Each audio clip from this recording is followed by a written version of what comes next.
Hello guys, हमारे YouTube channel पर आपका स्वागत है। अगर आपको वीडियोस पसंद आ रही हैं तो प्लीज़ लाइक करें, कमेंट करें और शेयर करें। अगर आपने चैनल को अभी तक सब्सक्राइब नहीं किया है तो प्लीज़ चैनल को सब्सक्राइब करें। रंग बिरंगी लाइटों से और लोगों से खचाखच भरा एक एरिया, जहां पर हर किसी का चेहरा खुशी से झलक रहा था, भले ही वो खुशी झूठी क्यों ना हो।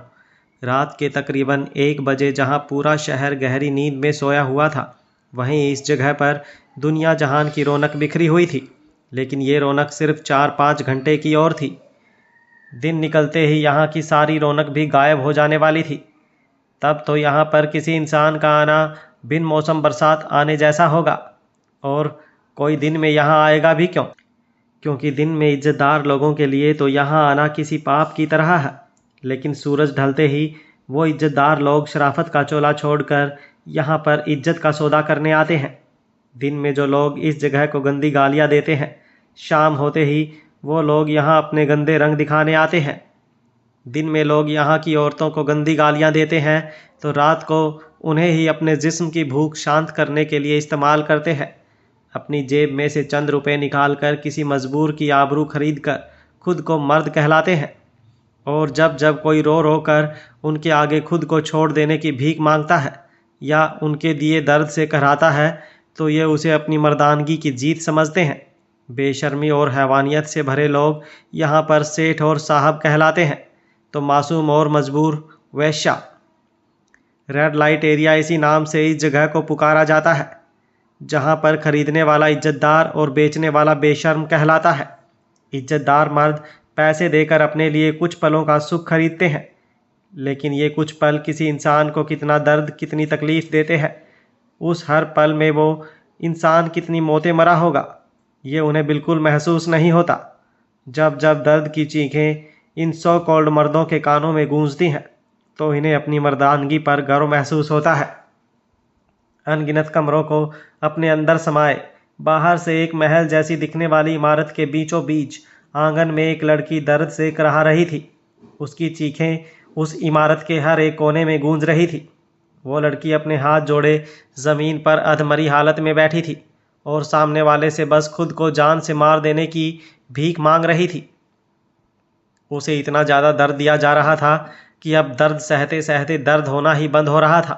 आंसू इतने ज़्यादा बह चुके थे कि अब आंखों ने और आंसू बहाने से जवाब दे दिया था। एक लड़की दूर से दौड़ती हुई उस लड़की के पास आई और उसका चेहरा अपने हाथों में थामे बोली, ए अति प्लीज़ मान जाना, ये लोग तुझे कहीं भी नहीं जाने देंगे। क्यों इतना दर्द बर्दाश्त कर रही है? अगर इन लोगों की बात मान लेगी तो कम से कम जान तो बच जाएगी तेरी। मैं जानती हूँ इनकी बात मान लेने से भी दर्द होगा, लेकिन शायद हमारी किस्मत में लिखा ही सिर्फ दर्द है और इस दर्द को सहने के अलावा हमारे पास और कोई भी रास्ता नहीं। अति मात्र 17 साल की लड़की बेहद जख्मी हालत में ज़मीन पर पड़ी थी। उसने उस लड़की खुशबू की बात सुनकर आंखें खोलकर सामने की तरफ देखा, जहां पर एक औरत हाथों में चमड़े की बेल्ट लिए खड़ी थी और उसके साथ ही 2 लोग और खड़े थे जिनके हाथों में भारी डंडे थे। क्या हुआ, थक गए क्या आप लोग? लेकिन मैं तो बिल्कुल नहीं थकी। वो धीरे धीरे अटक अटक कर उन लोगों को देखते हुए बोली। होठों के किनारे बिल्कुल फटे हुए थे, जिनमें से खून रिस रहा था और चेहरे को छोड़ जिस्म का हर एक अंग खरोंचों और घावों से भरा हुआ था।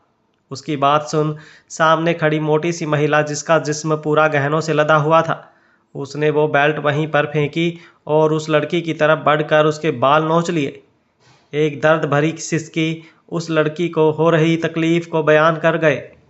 कितने बेशर्म लड़की है तू, तुझे पीट पीट कर हम थक गए, लेकिन तू है कि मानने का नाम ही नहीं ले रही। खुद की आबरू बचाने वाले बेशर्म हो गए और उन्हें लूटने वाले इज्जतदार। अति ने उनकी आंखों में देखते हुए कहा। पूरा चेहरा दर्द से भरा हुआ था, लेकिन आंखों में अभी भी ना झुकने की जिद थी। वो औरत उसकी बात सुनकर व्यंग से मुस्कुराई और उसके बाल और भी ज़्यादा खींचते हुए बोली, बहुत जिद्दी है ना तू? कोई बात नहीं, तेरी ये जिद भी टूटेगी और तेरी इस इज्जत को भी मैं भरी महफिल में नीलाम करूंगी। देखते हैं तू और कितना खुद को बचा पाएगी। इतना कहकर ही उन्होंने उसे ज़ोर से धक्का दे दिया तो अति एक बार फिर से ज़मीन पर गिर गई। जशन सिंह शेखावत, ये नाम सुनकर ही कालिंदी ने पलट कर पीछे देखा। जशन सिंह शेखावत आ चुके हैं, पीछे खड़े एक लड़के ने कहा तो वो जल्दी से दो लड़कों को अति की तरफ इशारा कर वहां से बाहर आने के लिए बढ़ गई। उसके जाने के बाद उन दो लड़कों मनोज और सुरेश ने अति को पैर से हिलाकर देखा। उसने कोई रिस्पॉन्स नहीं दिया तो उन्होंने उसके चेहरे पर आए बाल हटाकर देखा। एकदम चांद सा चेहरा, लेकिन इस चांद पर कोई भी दाग नहीं। आंखें बंद किए वो बेहोश हो चुकी थी। उसे बेहोश देख उन दोनों ने उसका एक हाथ पकड़कर उसे घसीटना शुरू किया और अंदर कमरे की तरफ ले गए। आइए आइए जशन सिंह शेखावत जी, हमारी नगरी में आपका स्वागत है, कालिंदी ने उस कमरे में अंदर आते हुए कहा, जहां पर सामने सोफे पर एक तकरीबन 27-28 साल का लड़का बैठा था। उसकी बात सुनकर भी जशन ने कोई जवाब नहीं दिया, बस एकदम गंभीर होकर बैठा रहा। उसके बैठने का सलीका, उसके चेहरे का रौब बता रहे थे कि शायद ही वो इंसान किसी से बात भी करता हो। लगता है आज भी आपका मूड ठीक नहीं है, लेकिन आप फिक्र मत कीजिए, आपके मूड को ठीक करने का सारा बंदोबस्त मैंने कर रखा है, कालिंदी बेशर्मी से मुस्कुराते हुए बोली। जा शेखर, इन्हें ऊपर 101 नंबर कमरे में ले जा, आज इनकी तबीयत और दिल दोनों खुश हो जाएगा, कालिंदी ने सामने खड़े अपने आदमी शेखर से कहा तो जशन सिंह शेखावत भी अपनी जगह से उठा। दोनों सीढ़ियां चढ़कर ऊपर की तरफ चले गए। शेखर ने जाकर 101 नंबर कमरे का दरवाज़ा खटखटाया तो दरवाज़ा खुलने पर सामने एक 21-22 साल की लड़की लाल रंग की साड़ी पहने खड़ी थी। चेहरे पर हल्का मेकअप और होठों पर एक मुस्कान सजाए उसने उनकी तरफ देखा, लेकिन जशन सिंह शेखावत को देख उसकी मुस्कान लंबी हो गई। शेखर के जाने के बाद जशन अंदर आया तो वो लड़की भी दरवाज़ा बंद कर उसके पीछे पीछे आई। आगे जशन के कमरे में आ जाने के बाद उस लड़की शैली ने दरवाज़ा बंद किया और आकर बेड पर बैठ गई। जशन भी आया और बेड पर उसके करीब आकर बैठ गया। उसे देखते हुए शैली ने अपने सीने पर ओढ़ा हुआ अपना पल्लू नीचे कर दिया और टेबल पर जग रहा लैंप भी बंद कर दिया। खा ले खाना वरना भूखी मर जाएगी, अपनी जान बचानी है तो बाजी का कहना मान ले, वरना जान से तो जाएगी, लेकिन जो तड़प वो तुझे मौत से पहले देंगी उसे बर्दाश्त करना तेरे लिए मुश्किल हो जाएगा, सुरेश ने अति को देखते हुए कहा, जो ज़मीन पर लेटी हुई थी। हाथों पैरों से सब जगह से खून बह रहा था, कपड़े जगह जगह से फट चुके थे और होंठ प्यास के कारण सूख चुके थे, लेकिन उसे यहाँ का पानी पीना भी गवारा नहीं था। जान जाती है तो जाए, लेकिन अपनी इज्जत पर दाग वो बिल्कुल नहीं लगने देगी। तभी उस कमरे में शेखर आया। उसने पहले एक नज़र अति को देखा और फिर सुरेश की तरफ देखते हुए बोला, अभी भी खाना नहीं खाया इसने, जैसे मर्जी कर, लेकिन इसके मुंह में खाना ठूस, कल से भूखी है ये, याद रहे इसे सिर्फ तड़पाना है लेकिन मरने नहीं देना। बाजी को सबसे प्यारा अपना धंधा है, धंधा में नुकसान उन्हें बिल्कुल भी बर्दाश्त नहीं। यार पता नहीं साली किस मिट्टी की बनी है, हर तरह से कोशिश कर ली लेकिन साली मान ही नहीं रही। मन तो करता है गला दबा दूं इसका और सारा झंझट ही खत्म। साला कल से इसने जीना हराम कर रखा है, सुरेश झल्लाते हुए बोला। उसकी बात सुनकर शेखर आगे बढ़ा और खाने की प्लेट अपने हाथों में लेकर अति के पास नीचे ज़मीन पर पैरों के बल बैठ गया। खड़ा कर इसे, वो चिल्लाते हुए बोला तो सुरेश ने जल्दी से अति को कंधों से खींचकर मुश्किल से बिठाया, लेकिन उसमें बैठने की भी हिम्मत नहीं थी। होती भी कैसे, कल से उसने पानी का एक घूंट भी नहीं पिया था। शेखर ने उसके गाल को 2-3 बार थपथपाया तो उसने अपनी आंखें खोली। देख, आखिरी बार कह रहा हूँ, चुपचाप अपने आप ही ये खाना खा ले, वरना अब तक तो तूने सिर्फ हमारी ज़बरदस्ती देखी है, हमारी हैवानियत देखेगी तो तेरी आत्मा भी कांप जाएगी और फिर ये खाना तुझे नसीब भी नहीं होगा, शेखर ने अपने दांत पीसते हुए कहा तो अति के दर्द भरे चेहरे पर भी व्यंग्य भरी मुस्कुराहट आ गई। अखिलेश जी, पर उसने उस खाने पर थूक दिया और बोली, ये खाना नहीं है, ये हराम का खाना है और उसे सिर्फ तुझ जैसे हरामी ही खा सकते हैं। उसकी इस हरकत पर शेखर गुस्से से कांप गया। उसने थाली एक तरफ फेंकी और अति के बाल खींचते हुए एक के बाद एक कई थप्पड़ उसने उसके चेहरे पर जड़ दिए। अति की दर्द भरी सिसकियां निकलती रही। छोड़ो शेखर भाई, छोड़ो, जान चली जाएगी इसकी, और अगर इसे कुछ हुआ तो बाजी हमारी जान ले लेगी, सुरेश ने शेखर को अति से दूर करते हुए कहा तो शेखर ने जोर से अति को धक्का दिया और वहां से खड़ा हो गया। मरन दे साली को, जब सारी रात यूं ही दर्द और भूख से तड़पती रहेगी तो अकल खुद ब खुद ठिकाने आ जाएगी, शेखर ने कहा और उस कमरे से बाहर आ गया। रात का अंधेरा खत्म हुआ तो सूरज की किरणों ने उस जगह पर रोशनी की चादर फैला दी, लेकिन बदला हुआ वक्त भी अति की किस्मत नहीं बदल पाया। पूरी रात दर्द से तड़पते रहने के बाद सुबह होते ही एक बार फिर उस पर यातनाएं शुरू कर दी गई। पहले उसे घाव दिया जाता, फिर उस घाव पर ही और घाव दिया जाता, लेकिन एक 17 साल की लड़की का जिस्म दर्द कहाँ तक बर्दाश्त करता। आखिर उन जालिमों की जीत हुई और अति दर्द से तड़पते हुए बेहोश हो गई। दर्द से कहराते हुए उसने अपनी आंखें बंद कर ली। वहीं दूसरी तरफ शैली ने अपनी आंखें खोली और खुद को देखा जैसे वो कल रात बेड पर बैठी थी। वो अभी भी उसी हालत में ही थी, लेकिन यूं ही बैठे बैठे नींद में उसने कब अपनी पीठ बेड की टेक से सटा ली उसे नहीं पता। याद करने पर उसे याद आया कि कैसे कल उसने अपने सीने से दुपट्टा गिराया और लैंप बंद किया, लेकिन अगले ही पल जश्न ने उठकर वो लैंप फिर से जगा दिया और उसका दुपट्टा भी उसे ओढ़ा दिया। सैली उसे हैरानी से देखती रही, लेकिन जश्न ने ना ही उसे कुछ कहा और ना ही उसकी तरफ देखा। बस चुपचाप आकर उसकी गोद में अपना सिर रखकर लेट गया। कुछ वक्त तो सैली उसे देखती रही, लेकिन फिर नींद आंखों में अपना घर बसाने लगी तो उसकी आंखें खुद ब खुद बंद हो गई। अब सुबह जब उसने अपनी आंखें खोली तो जश्न अभी भी उसकी गोद में सिर रख कर लेटा हुआ था और कल रात की तरह आज भी उसकी आंखें खुली हुई थी।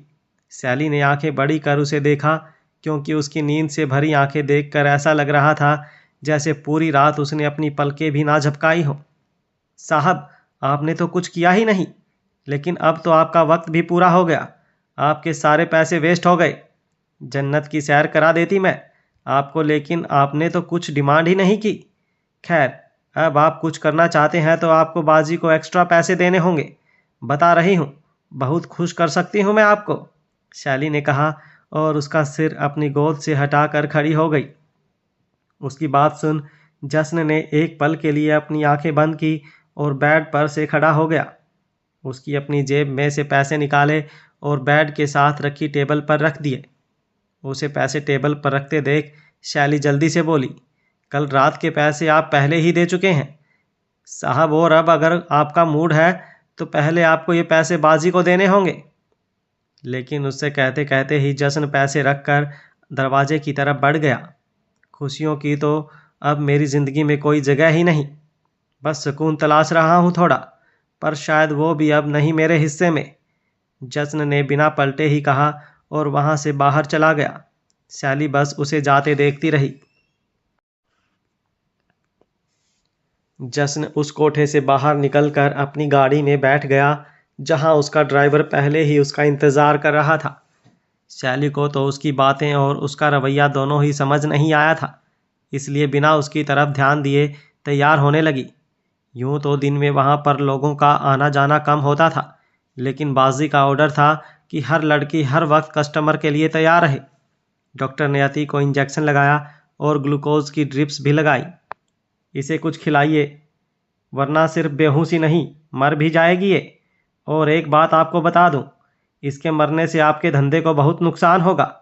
शक्ल देखिए इसकी, कोई भी रईस ज़्यादा इसकी शक्ल पर अपनी दौलत को क्या जान भी वार दे। सोने की चिड़िया है ये आपके लिए, डॉक्टर ने बेशर्मी से हंसते हुए कालिंदी की तरफ देखकर कहा। उसकी बात सुन कालिंदी अपनी जगह से उठी और बोली, तू फिक्र मत कर डॉक्टर, इस कच्ची कली के पूरे 5 लाख दिए हैं मैंने, और जब तक इसे 50 लाख वसूल नहीं कर लेती तब तक इसे मरने भी नहीं दूंगी। ये बात तो पक्की है कि आज ये लड़की खाना खाए या ना खाए, लेकिन धंधे पर तो ज़रूर बैठेगी, और कालिंदी अपनी बातों की खरी है। जश्न जैसे ही अपने बंगले में दाखिल हुआ, एक एक कर नौकर बारी बारी से उसके सामने आने लगे। किसी के हाथों में चाय का कप था तो किसी के हाथों में कॉफ़ी। कोई नाश्ता लिए खड़ा था तो कोई उसकी पसंद की अलग अलग चीज़ें। लेकिन जश्न ने एक नज़र उठाकर किसी की तरफ देखा भी नहीं। वो सीधा अपने कमरे की तरफ बढ़ गया, लेकिन सीढ़ियों पर उसके कदम रुक गए, क्योंकि सीढ़ियों से 60-65 साल की एक महिला नीचे उतर रही थी। उस महिला के सामने आते ही जश्न ने झुककर उनके पैर छुए और फिर बिना कुछ कहे अपने कमरे की तरफ जाने लगा। लेकिन उस महिला ने उसे पीछे से रोका और बोली, आज भी रात बाहर बिता कर आए हो? कब तक चलेगा ये सब? ना दिन में घर आते हो ना रात में। पूरे 2 साल से देख रहे हैं तुम्हें, आखिर कब तक यूं ही अपनी जिंदगी काटते रहोगे? उनकी बात सुन जश्न फिर से उनकी तरफ पलटा और बोला, आपके सवाल में ही मेरा जवाब है माँ। मुझे सिर्फ जिंदगी काटनी है जो यूं ही कट जाएगी, पर हम तुम्हें जीते हुए देखना चाहते हैं कि जैसे सब लोग अपनी ज़िंदगी खुशियों से बिताते हैं, जैसे तुम भी खुश रहो, अपनी ज़िंदगी में आगे बढ़ो। कब तक एक इंसान के लिए खुशियों से मुंह मोड़े रखोगे? वो इंसान नहीं मेरी ज़िंदगी थी माँ, बस वो गई तो ज़िंदगी साथ ही चली गई। इस जिस्म में तो सिर्फ सांसें हैं जो चल रही हैं, ये भी जब पूरी हो जाएंगी तो सब खत्म हो जाएगा, जश्न ने कहा और फिर उनकी कोई बातें सुने बिना जल्दी से ऊपर की तरफ बढ़ गया। रोहिणी जी उसे जाते देखती रह गई। उनकी आंखें हल्की नम थी। तुम्हारी इस बेरंग जिंदगी की जिम्मेदार हम ही हैं। कभी कभी तो सोचते हैं कि काश हम उस लड़की को तुम्हारी जिंदगी में लाए ही ना होते, उन्होंने मन ही मन कहा। जश्न अपने कमरे के बाहर आया तो उसने अपने फिंगरप्रिंट से दरवाज़ा खोला। उसके कमरे में किसी को भी आने की इजाज़त नहीं थी। अंदर आते ही एक पल के लिए उसकी नज़रें उस कमरे की दीवारों पर ठहर गई। सारी दीवारें एक ही लड़की की तस्वीरों से भरी हुई थी। हर एक तस्वीर खूबसूरती का आईना और खुशियों की मिसाल लगती थी। उन तस्वीरों को कुछ पल देखने के बाद वो अलमारी से अपने कपड़े लेकर बाथरूम में चला गया। उसके घर आने की खबर सुनकर एक कमरे में आईने के सामने बैठी एक औरत खुद पर और भी ज़्यादा श्रृंगार करने लगी। मेकअप से पुता हुआ चेहरा और भारी गहने पहने वो बाहर आईं। उसी वक्त जश्न तैयार होकर अपने कमरे से बाहर आकर सीढ़ियों से होते हुए नीचे आया। उसे देख उस औरत के चेहरे पर एक मुस्कुराहट तैर गई। वो जल्दी से आगे बढ़ी और उसका रास्ता रोक कर खड़ी हो गई। कहाँ जा रहे हैं जेठ जी? जरा वक्त हमें भी दीजिए, हम भी आपका परिवार हैं, मनीषा ने अपने बालों को गोल गोल घुमाते हुए कहा। जश्न ने उसकी बात सुनी लेकिन कोई जवाब नहीं दिया और दूसरी तरफ से निकलकर वहां से जाने लगा। लेकिन मनीषा ने एक बार फिर से उसका रास्ता रोका और बोली, कम से कम 2 मिनट बैठकर हमसे बात ही कर लीजिए।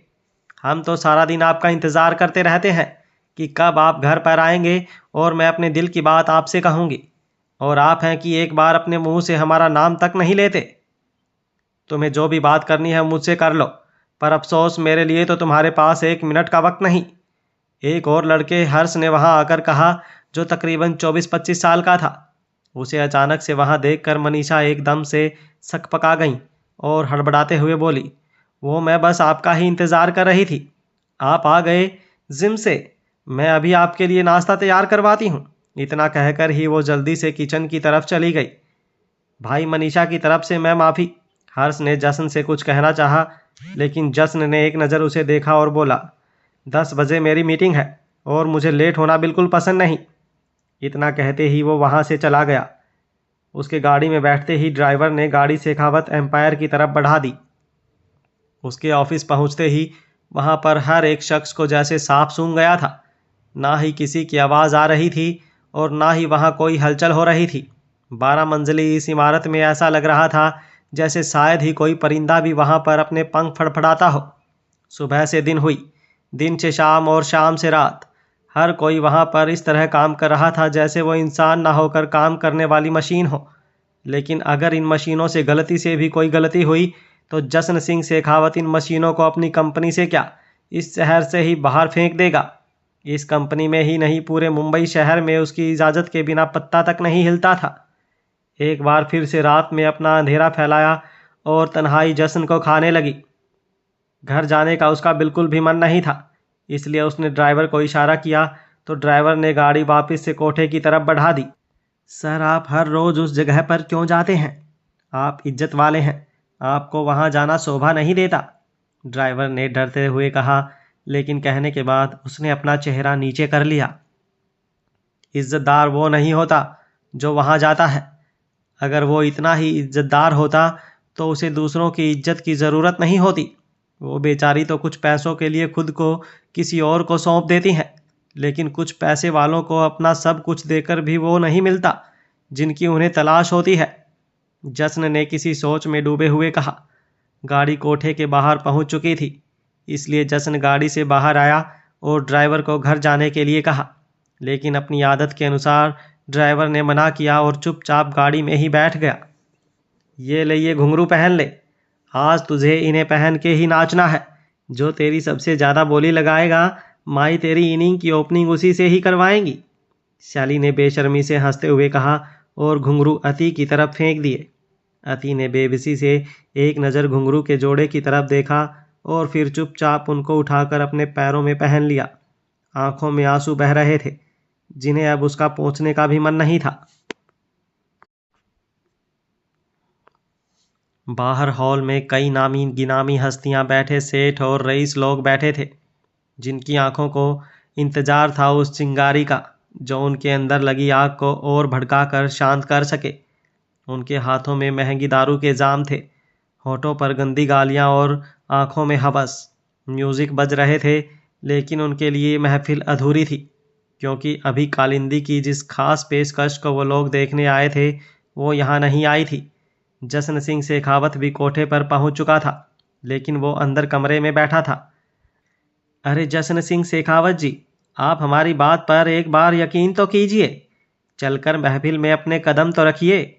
अगर आपके कदमों को वहां पर ठहरने के लिए मजबूर ना कर दिया तो हमारा नाम भी कालिंदी नहीं। अजी वो मजा देंगे आपको जो आपने कभी सोचा भी ना हो।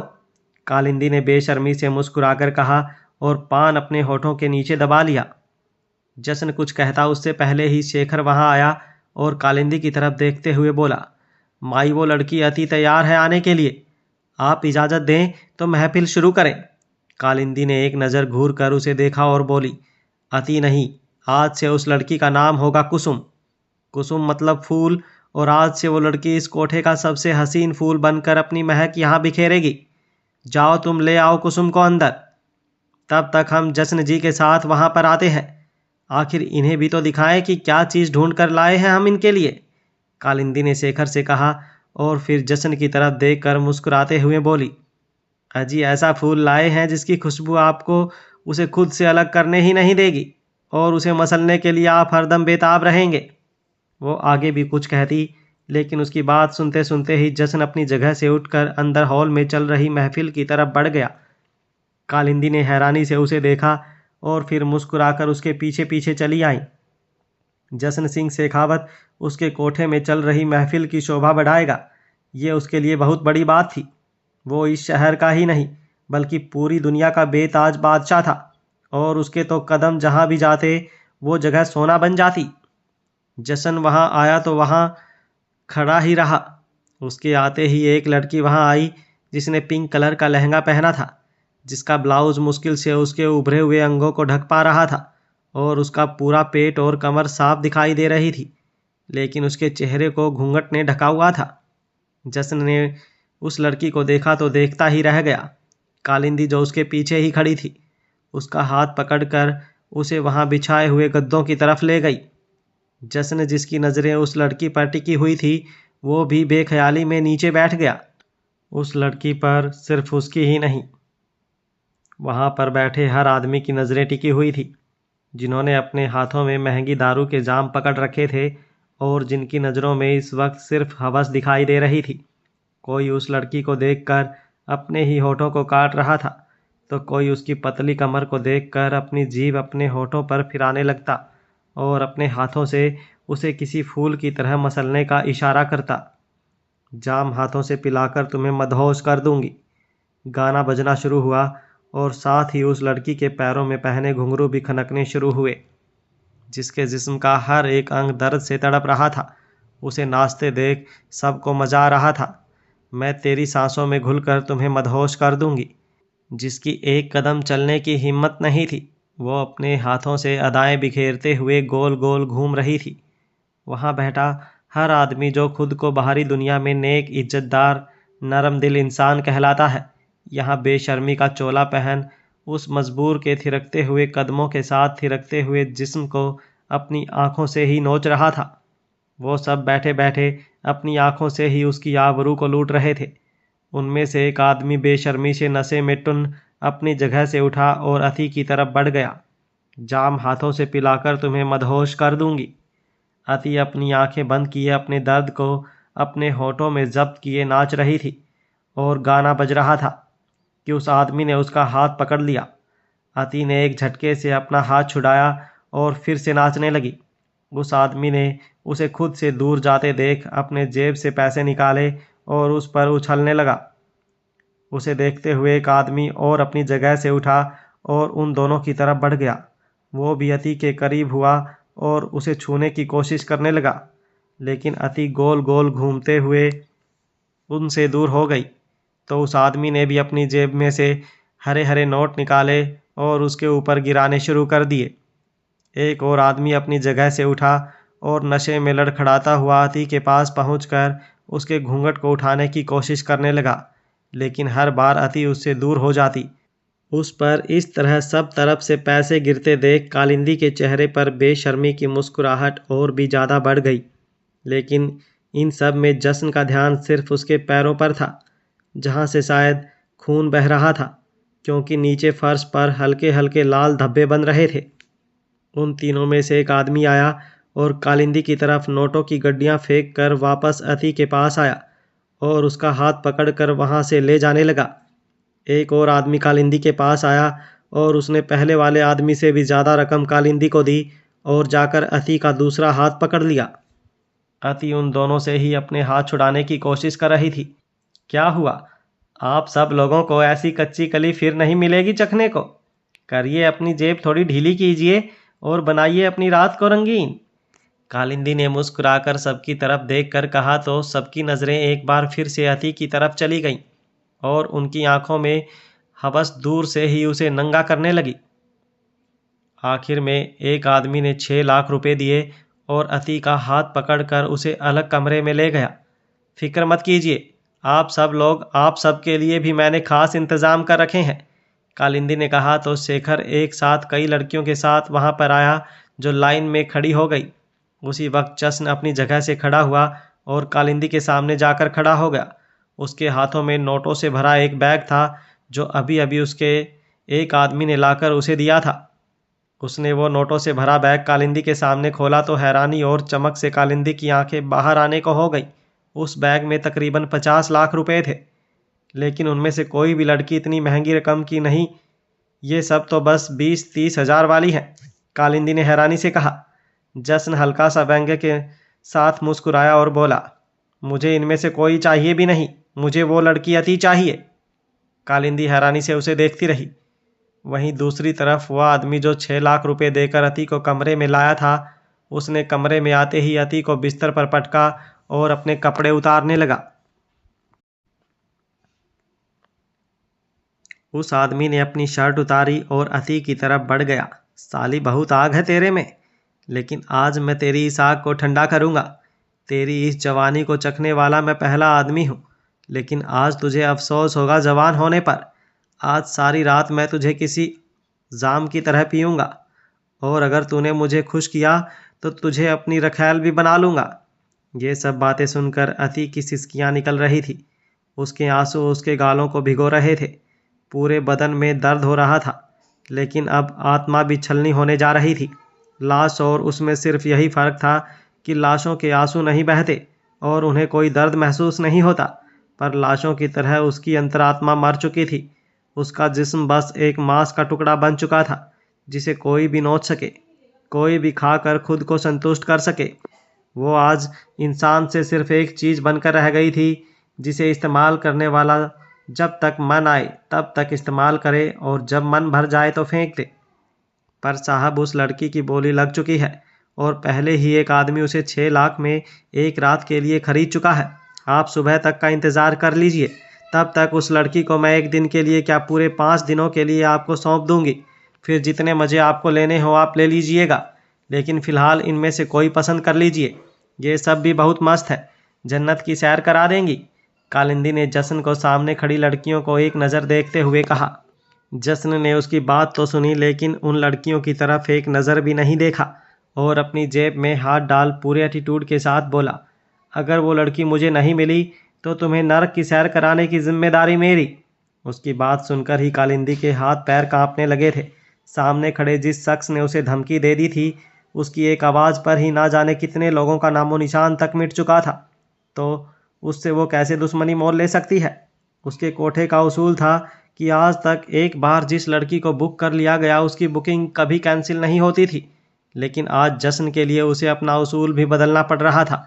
कालिंदी के पास कोठा चलाने का लाइसेंस था, लेकिन ऐसे हजारों लाइसेंस जश्न अपनी जूती के नोक नीचे रखता है, ये बात भी वो अच्छे से जानती थी। ऐसा भी क्या है उस लड़की में साहब, जो आप उसके दीवाने हुए जा रहे हैं? यहाँ एक से बढ़कर एक है, आप बस हुक्म कीजिए। अगर आपका तन और मन खुश ना कर दिया तो कहिएगा। कालिंदी ने फिर से उसे मनाने के लिए कहा, लेकिन इस बार जश्न उसे घूर कर देख रहा था और अपनी मुठ्ठियाँ कस कर, जिस पर शेखर जल्दी से कालिंदी के पास आया और उसके कान में कुछ बोला। माई जी, ज़्यादा वक्त मत लगाइए। इसने मुट्ठी कस ली, मतलब इसका सब्र और गुस्सा दोनों ही हदें तोड़ रहा है। इससे पहले ये आंधी लाए, इसके अंदर के तूफान को शांत कर दीजिए। वो भद्दी सी शक्ल वाला आदमी अपनी शर्ट उतारे अति के ऊपर झुका हुआ था और अति पीछे की तरफ खिसक रही थी। प्लीज़ मुझे छोड़ दीजिए, मैं आपके आगे हाथ जोड़ती हूँ, वो रोते हुए बोल रही थी। उसका घूंघट अभी भी उसके चेहरे पर था, लेकिन उस आदमी की नज़र उसके चेहरे पर तो थी ही नहीं। उसकी हवस से भरी नज़रें तो सिर्फ उसके सीने पर थीं। बड़े नखरे हैं तेरे, तो लगता है कोई हूर की परी है तू, दिखा तेरी शक्ल तो दिखा। कहते हुए उसके घूंघट को हाथ लगाया। तभी उस कमरे का दरवाज़ा टूटा और उस आदमी ने घूंघट को छोड़ पलट कर पीछे देखा तो जश्न सिंह शेखावत दरवाजे पर खड़ा था। उस आदमी ने पहले तो महफिल पर ध्यान दिया ही नहीं था कि वहाँ पर कौन कौन है। उसकी नज़रें तो सिर्फ अति पर थी। जश्न सिंह शेखावत को यहाँ देखकर तो वो भी हैरान था। वो भी इस शहर का नामी गिनामी बिजनेसमैन था, लेकिन जश्न सिंह शेखावत की तो जूती के बराबर भी नहीं था। अति की बढ़ती हुई सांसें एक पल के लिए तो शांत हो गई, पर वो खुद हैरान था कि ऐसे इस तरह से दरवाज़ा तोड़कर कौन आया। बाहर निकल यहाँ से, जश्न ने धीमे पर रोबदार आवाज़ में कहा। वो आदमी नवीन जोशी भले ही उसकी हैसियत के बराबर नहीं था, लेकिन फिर भी उसके सामने पूरी अकड़ से खड़े होते हुए बोला, आज रात के लिए खरीदा है मैंने इसे, पूरे 6 लाख दिए हैं, इसलिए आज की रात इसके साथ मैं ही बिता। एक झन्नाटेदार थप्पड़ ने उसका पूरा जबड़ा ही हिला दिया था। आगे के शब्द कहाँ गायब हुए उसे खुद नहीं पता। जश्न ने अपने पीछे खड़े एक आदमी को इशारा किया तो वह आदमी खींचते हुए नवीन जोशी को वहाँ से बाहर ले गया। तब तक थप्पड़ की आवाज़ सुनकर कालिंदी और शेखर भी वहाँ पर आ गए थे। नवीन जोशी का सूजा हुआ और लाल चेहरा ही थप्पड़ की आवाज़ के पीछे की कहानी बता रहे थे। अच्छा नहीं किया तुमने कालिंदी, वो लड़की आज रात के लिए मेरी थी, उसे मैंने खरीदा था, नवीन जोशी गुस्से में बोला। लेकिन कालिंदी बस सिर झुकाए उसकी बात सुनकर रह गई। आज खुद वो झूठी पड़ गई थी। इस फटे हुए स्पीकर को यहाँ से बाहर फेंक दो और अब कोई भी आवाज़ मुझे डिस्टर्ब ना करे, जश्न ने गुस्से से दरवाजे पर खड़े होकर कहा और दरवाज़ा बंद कर दिया।